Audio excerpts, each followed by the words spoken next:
June 2024, the protests took a different turn, with thousands and thousands of Kenyans pouring to the streets to protest against the tax bill. This time around, there was no relenting. In Nairobi, protesters marched towards parliament buildings, in the process of overpowering the police and invading the chambers moments after the finance bill was passed by the same legislators, who are now running for their own lives in the basement of the National Assembly. However, tragic scenes were witnessed. Police shooting dead and armed protesters at the precincts of Parliament, a new law for the country. It is not in order or even conceivable that criminals pretending to be peaceful protesters can rain terror against the people, their elected representatives, and the institutions established under our Constitution, and expect to go scot-free. Despite castigating the protesters and referring to them as treasonous criminals, President William Ruto, just a few hours later, was forced to withdraw the bill. With the withdrawal of the bill, the youths had succeeded in their push for the bill to be thrown out of the window. Some argued that the youth were now the new face of activism in the country. But is it so? The Gen Z activity was what we call a revolt or an uprising. I qualify whatever Gen Zs have been doing as politics, which is absolutely right, because we are political beings, being that we are social and expressive. The revolution you see happening today, or the calls of change, the drums of change that are happening today, even what you see the president doing, trying to reshuffle people here and there, trying to bringing in some old rejects of politics into his government, is all credited to what the Gen Z started. So it was a huge success. Only that we lost so many young people we didn't have to lose. Brutality was meted on the protesters. Scores were shot dead and hundreds left nursing injuries. Despite calls for the officers involved to face the law, only one cop has so far been arraigned concerning the murder of Rex Masai, the first protester to be shot. However, who should be held responsible for the shootings? In the hierarchy of accountability where such issues have happened, I think the best person to hold accountability is the president himself. We refer to two offices. We refer to the Ministry of Interior and we refer to the presidency. So these two should be held accountable, because the Inspector General is an employee of the people of Kenya. He could be summoned to Parliament the following morning or the same evening. The only challenge is that we don't have a Parliament. It was impeached on 25th of June. So they don't really care about the people. After withdrawal of the tax bill, promises were made. Promises not kept. William Ruto, I think, is the best in terms of speaking like a Kibaki. But when it comes to delivery, I'm sorry to say he's even worse than Moi. We don't trust anything that our president says. So whatever he says or doesn't say it doesn't hold much weight. Brian Odhiambo Otieno and Willie Kamau argue that if concerns raised by Kenyans are not swiftly addressed, then it's only a matter of time before Kenyans embark on the streets again. Next year, we could be headed the same direction or even worse, because issues that were raised have not yet been sorted.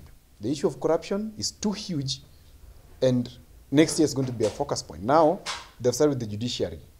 It's just a matter of time, and then the people pour into the streets once more, because the political class is organizing themselves. And the president campaigned on the call that he was for the people, but now seemingly he's for the dynasties. William Ruto and his government should brace themselves for a storm that is coming. It might even escalate beyond noises. He might have to deal with something worse than what happened in June. With President William Ruto on the spot over poor delivery of services and policies in key sectors, including health and education, policies President William Ruto has been on the forefront in defending. Odhiambo opines that the head of state should take a backseat. I'll tell the head of state to take a chill pill. He is gathering too many enemies. The world does not revolve around him. This country has very many people. Let him delegate power. Let him be seen as a source of reconciliation. Because his biggest challenge, and I say this to him if he will watch, is that his biggest challenge is communication, nothing else. Presidents have done dismally before, but they've registered very high publicity. But he's registering on the decline.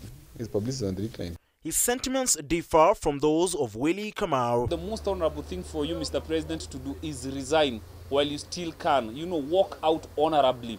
We may remember you for doing the right thing.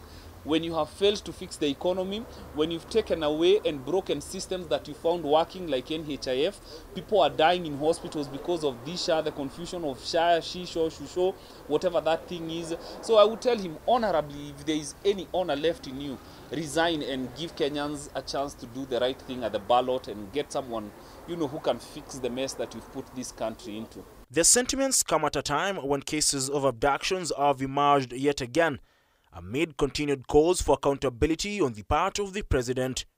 The trend of abduction of dissenting voices has been termed worrying. The government is extremely paranoid. That's why even those who post AI images are being abducted, because the government does not know what next. They should stop the abductions because it's not going to stop anything.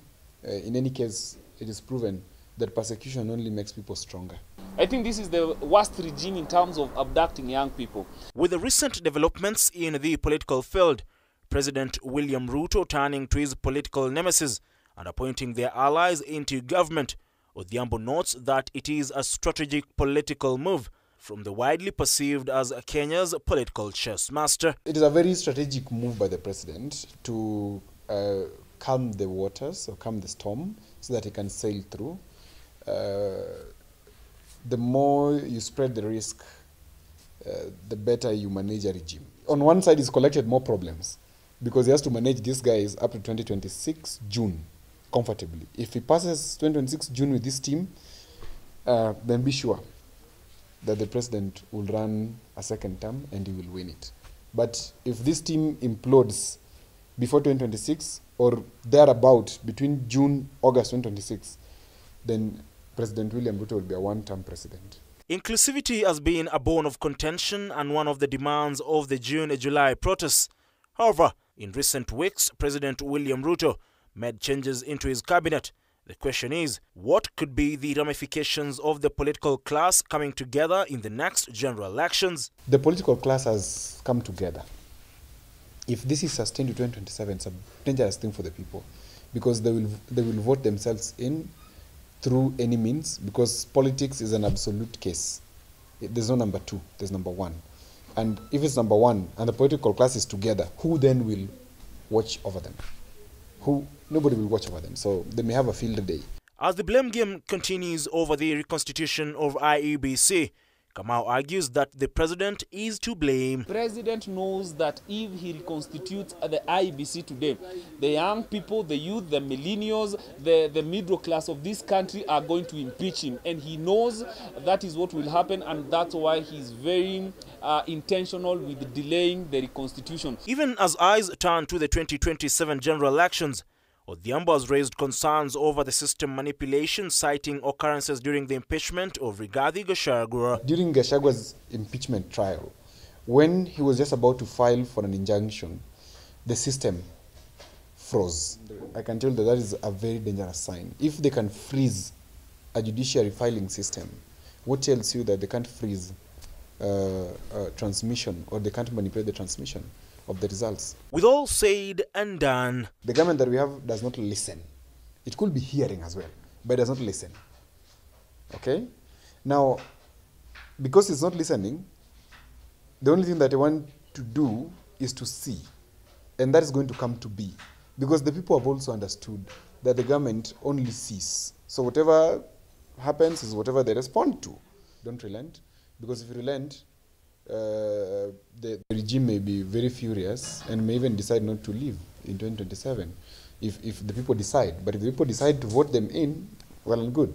But from what I'm seeing, even from the legislations being proposed by the cabinet in terms of transition of power, telltale signs that so much leaves a lot of question. Ian Keitani, Runinga K24, Nairobi. Well, on that note, we just take a brief break. We'll be back with what is happening in the world of sports.